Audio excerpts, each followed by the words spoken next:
మరో బ్రేకింగ్ అంటోంది. దుర్గం చెరువు కబ్జా నిరాధారమని తనపై కక్ష కట్టి కేసు పెట్టారని బీఆర్ఎస్ ఎమ్మెల్యే కొత్త ప్రభాకర్ రెడ్డి అన్నారు.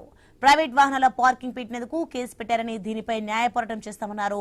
తాను కబ్జా చేసినట్టు నిరూపిస్తే దేనికైనా సిద్ధమని సవాల్ చేశారు కొత్త ప్రభాకర్ రెడ్డి.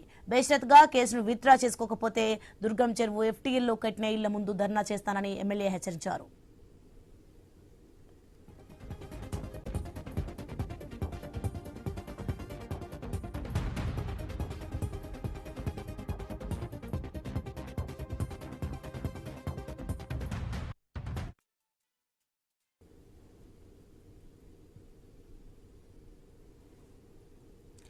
దుర్గం చెరువు కబ్జా నిరాధారమని తనపై కక్ష కట్టి కేసు పెట్టారని బీఆర్ఎస్ ఎమ్మెల్యే కొత్త ప్రభాకర్ రెడ్డి అన్నారు. ఇక ప్రైవేట్ వాహనాల పార్కింగ్ పెట్టినందుకు కేసు పెట్టారని, దీనిపై న్యాయ పోరాటం చేస్తామన్నారు.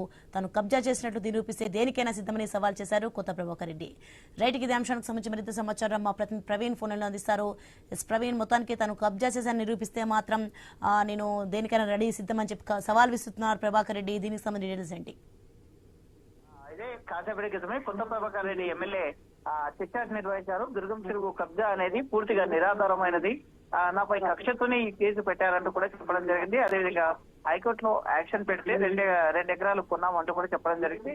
ఆ తర్వాతనే చెల్లలేదంటూ కూడా టీడీఆర్ ఇచ్చారంటూ కూడా చెప్పడం జరిగింది. తర్వాత దుర్గం చెరువు నిర్మాణం జరిగి బాలకృష్ణ దారి ఎస్టేట్ హరిబాబు భూములనే పంటలే ఉన్నాయి, మరి వాళ్ళకెందుకు ఇవ్వలేరు అంటూ కూడా చిట్చాట్ చేయడం జరిగింది. ప్రైవేట్ పార్కింగ్ పెట్టినందుకు నాపై కేసు పెట్టారు.